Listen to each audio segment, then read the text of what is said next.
முருகேசா, தரகருங்கிற முறையில நீயே எல்லாரையும் அறிமுகப்படுத்தி விட்டுற. அதுக்கு என்ன பண்ணிட்டா போச்சு. இதோ இவர் தான் ஏகாம்பரம், இவரு தாரணியோட அப்பா, இவர் தான் மாப்பிள்ள பையன் அருண் என்கிற அருணாச்சலம். இது கந்தசாமி, மாப்பிள்ள அருணோட நண்பன். கேட்டா நண்பேண்டோம் பாரு. இவர் தான் மாப்பிள்ளையோட அப்பா ஆதித்தன். வணக்கம். நான் தரகர் முருகேசன். ரொம்ப சந்தோஷம், ரொம்ப சந்தோஷம். சார், பொண்ணை கூப்பிடுங்க, பொண்ணுக்கு ஒரு வணக்கம் சொல்லிடுவோம். இருக்கா வெக்கப்படுற போல இருக்கு. என்ன வெக்கம்? என்னதான் அவளுக்கு நல்லா தெரியுமே. இது தமிழ்நாட்டு கலாச்சாரம். பொண்ணுங்கன்னாவே கல்யாணம்னா ஒரு பயம், ஒரு கூச்சம் இருக்கும். அவளும் பெண் தானே, அவளுக்கும் இந்த அச்சம், மடம், நாணம், பயிர்ப்பு இதெல்லாம் இருக்கதானே செய்யும். தாரணிமா, தாரணிமா, தாரணிமா.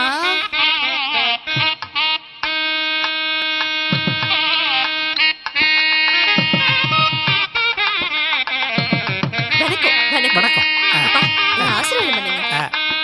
நல்லா இருமா? நல்லா.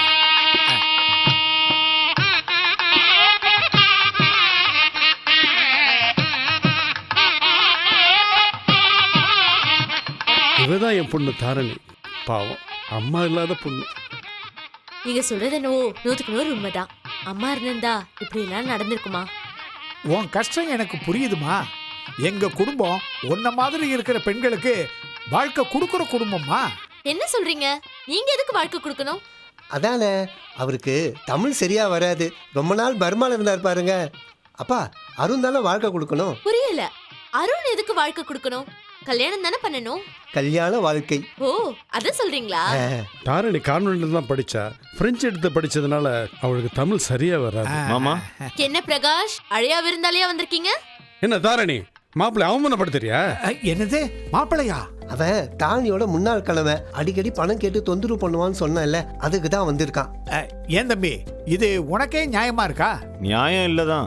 நீங்களே எனக்கு ஒரு தீர்ப்பு சொல்லுங்க. அதான் கோர்ட்ல தீர்ப்பு கொடுத்துட்டாங்கல்ல, மறுபடியும் ஏன்பா வந்து தொந்தரவு பண்ற? இது பாருப்பா, உனக்கு ஏதாவது தேவைன்னா என்ன வந்து கேளுப்பா. என்ன உங்ககிட்ட நான் ஏன் சார் வரணும்? மாமா, இவங்களா யாரு? இவங்க நம்ம தாரணியை பொண்ணு பார்க்க வந்திருக்காங்க. அப்படியா?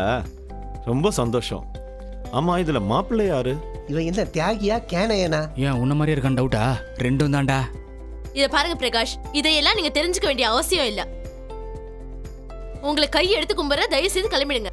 இந்த வீட்டு முன்னாள் மாப்பிள்ளைன்றதுனால இவ்வளவு மரியாதை கொடுக்குற, இல்ல போலீஸ கூப்பிட்டுருவேன். மாப்பிள்ளை ஸ்தானத்துல இருந்து என்ன நீ விரட்டினாலும் உன்னோட நல்லது கெட்டது கூட நான் வரக்கூடாதா என்ன? தாராளமா வரலாம். தாரணியோட கல்யாணத்தை உங்க முன்னிலையிலே நடத்தலாம். சுத்த விவஸ்தை கட்ட குடும்பமா இருக்கும் போல இருக்கே. உங்களது மாதிரி இது பாருங்க சம்பந்தி, இவங்கெல்லாம் கல்யாணத்துக்கு வரக்கூடாது. சரி, என்னால பிரச்சனை வேண்டாம், நான் கிளம்புறேன். போய் தொலைங்க. எங்களுக்கு மாப்பிள்ளைய ரொம்ப பிடிச்சிருக்கு. தமாசு பண்ணாதீங்க தம்பி, நான் அருணாச்சலத்தை தான் சொல்றேன். பொண்ணு அவருக்கு பிடிச்சிருக்கான்னு கேட்டு சொல்லுங்க. என்னப்பா அருண், உனக்கு சம்மதமா? சம்மதம். என்ன மாப்பிள்ளைக்கு பதில் நீங்க சொல்றீங்க? ரெண்டு பேரும் நண்பேண்டா. அதேதான். ஒரு மாசம் அமெரிக்கால இருந்து அக்காவையும் கூட்டிட்டு வந்துடுறேன். என்ன தாரணி, அப்ப என்னால உன்னை ஒரு மாசம் பார்க்க முடியாதா? அக்கா வரணுமா வேண்டாமா? நான் கூட்டிட்டு வந்துடுறேன்.